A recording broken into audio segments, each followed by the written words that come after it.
اعوذ باللہ من الشیطان الرجیم بسم اللہ الرحمن الرحیم۔ کاشانہ بصیرت کے تمام ساتھیوں کو السلام علیکم۔ آب وحی سے دھلی ہوئی زبان کو چوس کر پروان چڑھنے والے کی زبان کے معجزے کا نام، کلام کے معجزے کا نام نہج البلاغہ ہے، اور کلام امیر المومنین کے معترف فقط مذہب تشیع کے ماننے والے یا فقط مسلمان نہیں، بلکہ ہر طبقہ فکر سے تعلق رکھنے والا، ہر مذہب و مسلک سے تعلق رکھنے والا آپ کی عظمت کے سامنے سر تسلیم کو خم کرتا ہوا نظر آتا ہے۔ جارج جاردق لبنان کے ایک مشہور محقق، دانشور، ادیب گزرے ہیں۔ وہ مولا کائنات حضرت علی علیہ السلام کی سیرت پر انہوں نے ایک کتاب لکھی، ندائے عدالت انسانی۔ یہ ایک مشہور کتاب ہے۔ جاردق کہتے ہیں کہ جب میں نے اس کتاب کو مکمل کیا تو کوئی بھی پبلشر اس کتاب کو شائع کرنے پہ راضی نہیں تھا، اور وہ کہتا ہے کہ اس کے لیے میں بے چین ہو کر لبنان کے ایک چرچ میں چلا گیا، جہاں ایک عیسائی بشپ نے میری مدد کی۔ میری بے چینی کو دیکھا اور مجھے ایک تھیلی میں رقم دے کر کتاب چھاپنے کا کہا۔ جب یہ کتاب چھپ گئی اور لبنان سمیت دنیا بھر میں اس سے منافع حاصل ہوا تو میں نے بشپ کو رقم جو انہوں نے مجھے دی تھی تھیلی میں بند کر کے شکریہ کے ساتھ واپس کرنا چاہی، لیکن انہوں نے جواب دیا، اس میں شکریہ اور احسان کی کوئی بات نہیں، میں نے تو تم پر کوئی احسان نہیں کیا، بلکہ امیر المومنین علی ابن ابی طالب علیہ السلام کے ان احسانوں کا ایک معمولی سا شکریہ ادا کیا۔ کیونکہ تاریخ کے اوراق کو پلٹ کے دیکھیے تو امیر المومنین ہر مذہب و مسلک سے تعلق رکھنے والے افراد کی انسانی بنیادوں پر امداد کرتے ہوئے، محبت بانٹتے ہوئے نظر آتے ہیں۔ ہم استفادہ حاصل کر رہے ہیں نہج البلاغہ کے کلمات قصار، کلمات امیر المومنین، حکمت امیر المومنین علیہ السلام سے۔ آج حکمت نمبر 444 کی جانب چلتے ہیں۔ امام المتقین اس گفتار حکمت میں تمام ذاتی اور سماجی سرگرمیوں کے استحکام کے ایک بنیادی اصول کی طرف اشارہ کر رہے ہیں۔ فرمان امام ہے کہ وہ تھوڑا سا عمل جس میں ہمیشگی ہو اس زیادہ سے بہتر ہے جو دل کی تنگی کا باعث ہو، یعنی وہ کم لیکن مستقل عمل جو خوشی سے کیا جائے اس کثیر عمل سے بہتر ہے جو گراں گزرے۔ سید رضی نے حکمت 278 میں بھی فرمان امیر المومنین جو اسی مفہوم کو سمیٹے ہوئے ہے تحریر کیا کہ وہ تھوڑا سا عمل جو پابندی سے بجا لایا جائے زیادہ فائدہ مند ہے اس کثیر عمل سے کہ جس سے دل اکتا جائے۔ حقیقت کلام یہ ہے، یا یہ کہوں کہ کلام امام ایسا معجزہ ہے کہ جس کی تاثیر کسی زمانے میں کم نہیں ہوتی، اس مشک کی طرح ہے جس کی خوشبو کبھی کم نہیں ہوتی، بلکہ ہر زمانے کے لوگ یکساں طور پر مستفید ہوتے ہیں، اور جو در علم سے فیض اٹھا کر زندگی میں آگے بڑھتے ہیں کامیابی ان کے قدم چومتی ہے بلا شبہ۔ مقصد امام یہ ہے کہ جو لوگ وقتی مدح اور فضیلت کے حصول کے لیے زیادہ عمل سر انجام دیتے ہیں، تیزی کرتے ہیں اور پھر بیزاری کا شکار ہو کر چھوڑ جاتے ہیں، جو عمل وہ کر رہے ہیں اس کو چھوڑ دیتے ہیں، ان سے کہیں بہتر وہ انسان ہے جو قلیل عمل دل کی خوشی کے ساتھ مستقل سر انجام دے۔ یہ سخن امام میں ہر چیز پر صادق آتا ہے،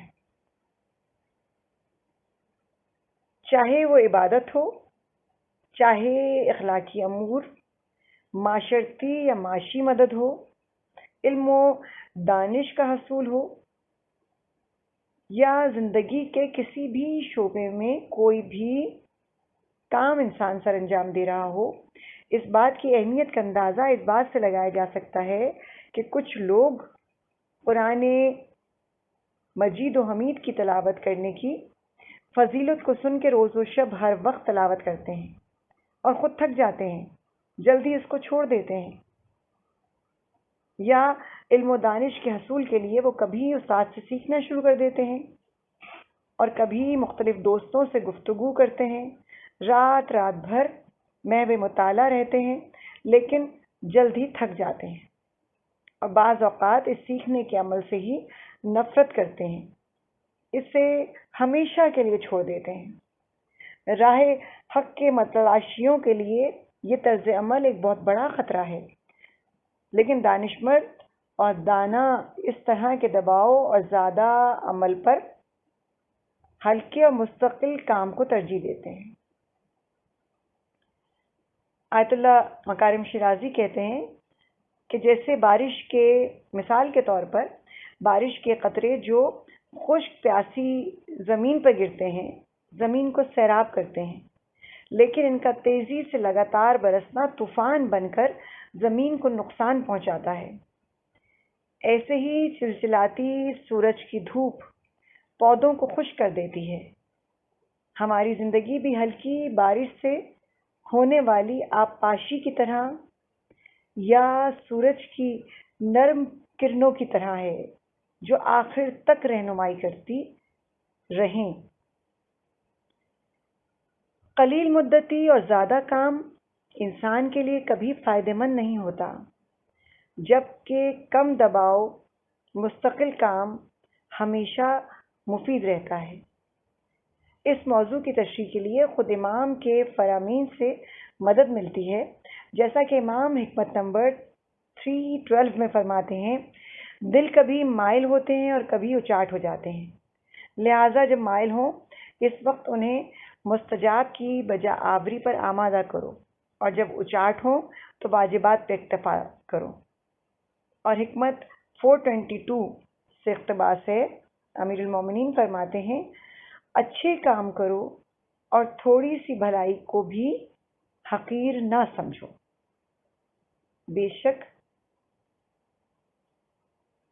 کلام امام ہر دور کے لیے رہنمائی ہے، ہر دور پر صادق آتا ہے۔ اور اس کے ساتھ ہی ہم حکمت نمبر 443 کی جانب چلتے ہیں کہ جب امام نے مالک اشتر کی شہادت کی غم انگیز خبر سنی تو امام نے مالک اشتر کی فضیلت بیان کرتے ہوئے فرمایا، قسم بخدا مالک اگر پہاڑ ہوتا تو بے نظیر ہوتا، اگر چٹان ہوتا تو سخت اور محکم ہوتا، ایک ایسا بلند و بالا کوثار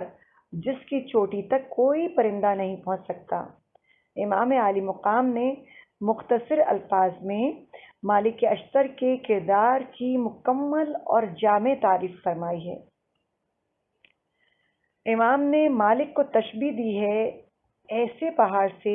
کہ کوئی بھی انسان یا پرندہ اس کی چوٹی تک نہیں پہنچ سکتا، اور پھر ٹھوس چٹان سے تشبیہ دے کر بتا رہے ہیں کہ حوادث کے سامنے انتہائی ثابت قدمی سے ڈٹنے والے مالک اشتر ہیں۔ مرحوم سید رضی اس حکمت کی تفسیر کرتے ہوئے کہتے ہیں کہ فند، جو کہ عربی زبان اس میں استعمال ہوا ہے، فند کے معنی وہ پہاڑ ہے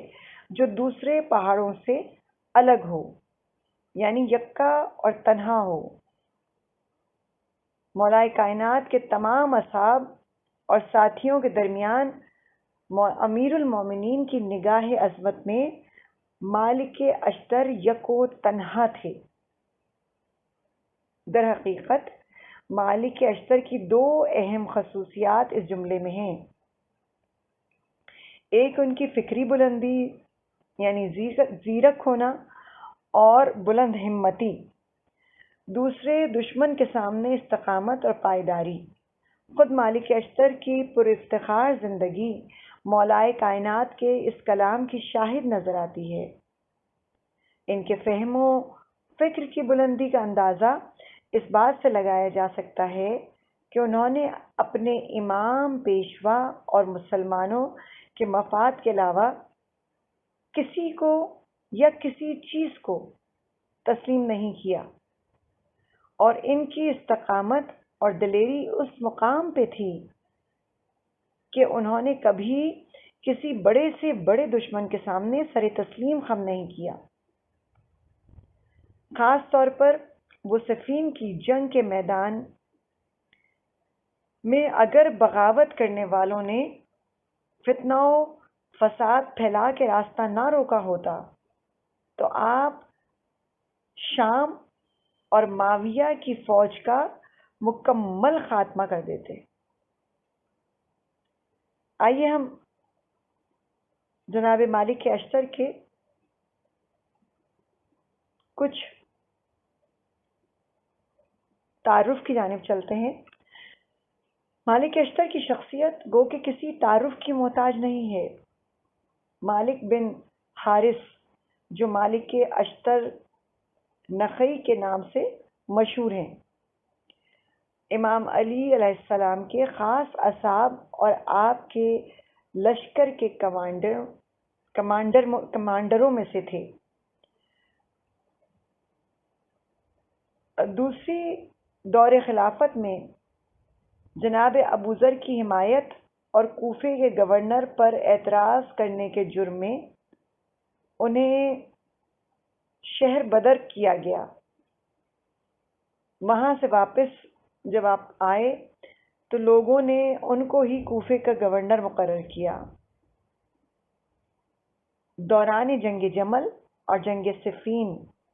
میں مولائے کائنات علی ابن ابی طالب کے لشکر کے کمانڈروں میں تھے اور آپ کی حکومت کے دوران مصر کی گورنری پر منصوب ہوئے۔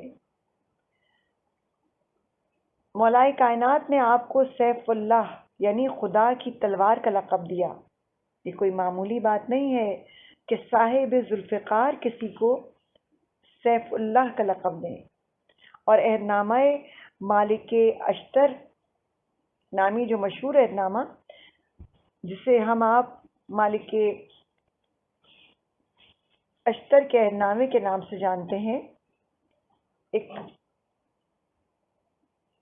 تاریخ موجود ہے کہ جب فتح روم کے موقع پر دشمن کی فوج کی طرف سے پھینکا جانے والا ایک تیر آپ کی آنکھ میں جا لگا، جس کے بعد آپ کو مالک اشتر کہا جانے لگا۔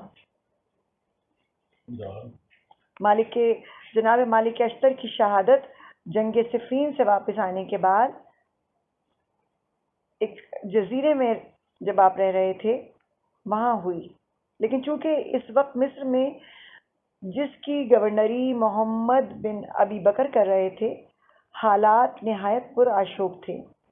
اس لیے امیر المومنین علی ابن ابی طالب نے مالک اشتر کو جو اس وقت نصیبین میں تھے بلایا، انہیں مصر کی گورنری پر منصوب کیا۔ جب امیر شام معاویہ بن ابو سفیان کے جاسوسوں نے مالک اشتر کا مصر کی گورنری سے منسوب ہونے کی خبر پہنچائی تو وہ سمجھ گیا کہ اگر مالک اشتر کے قدم مصر تک پہنچ گئے تو اس کا مصر پہ قبضہ کرنا بہت دشوار ہو جائے گا۔ لہٰذا اس نے ایک شخص کو پیغام دے کر بھیجا جس سے وہ مالیات لیتا تھا، اگر تم مالک اشتر کو قتل کرنے میں کامیاب ہو جاؤ تو جب تک میں اور تم زندہ ہیں میں تم سے مالیات نہیں لوں گا۔ جب مالک اشتر قلزم نامی جگہ پر پہنچے، اس شخص نے جسے معاویہ بن ابو سفیان نے مالک کے قتل پر مامور کیا تھا، وہ بھی اسی جگہ سے تعلق رکھتا تھا۔ اس نے مالک اشتر کا استقبال کیا اور انہیں وہاں قیام کرنے کی دعوت دی اور ان کے لیے کھانے کا بندوبست کیا۔ جب کھانے سے فارغ ہوا تو مالک اشتر کے لیے زہر ملا ہوا شربت لایا۔ جب انہوں نے یہ شربت پیا تو اس سے مسموم ہوئے اور مالک اشتر اس جہان فانی سے کوچ کر گئے۔ علقمہ بن قیس نخعی کہتے ہیں کہ امیر المومنین علی ابن ابی طالب علیہ السلام مالک اشتر کی موت پر آپ اس قدر غمزدہ تھے کہ ایسا لگتا تھا کہ صرف آپ ہی مالک اشتر کی موت پر غمگین اور مصیبت زدہ ہیں، نہ کہ قبیلہ نخع۔ معاویہ بن ابو سفیان تک جب مالک اشتر کی موت کی خبر پہنچی اور وہ آگاہ ہوا تو لوگوں سے مخاطب ہو کر کہا کہ اما بعد علی ابن ابی طالب کے دو بازو تھے، ایک کو صفین میں قطع کیا گیا جو عمار بن یاسر تھے، اور دوسرے کو آج قطع کر دیا گیا ہے جو مالک اشتر تھا۔ امام نے مالک اشتر کی موت پہ فرمایا کہ خدا مالک پر اپنی رحمتیں نازل کرے، وہ میرے لیے اس طرح تھا جس طرح میں رسول خدا صلی اللہ علیہ وآلہ وسلم کے لیے تھا۔ جناب مالک اشتر کا مدفن مصر میں موجود ہے۔ نہج البلاغہ میں مکتوب میں موجود 13واں خط میں بھی جو فوج کے دو سرداروں کے نام لکھا گیا ہے،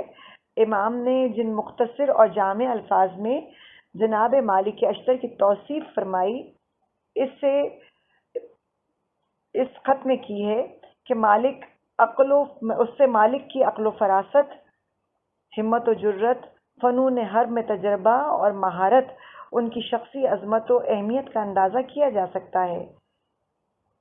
مولا کائنات نے اس خط میں فرمایا، میں نے مالک ابن حارث سے اشتر کو تم پر اور تمہارے ماتحت لشکر پر امیر مقرر کیا، لہذا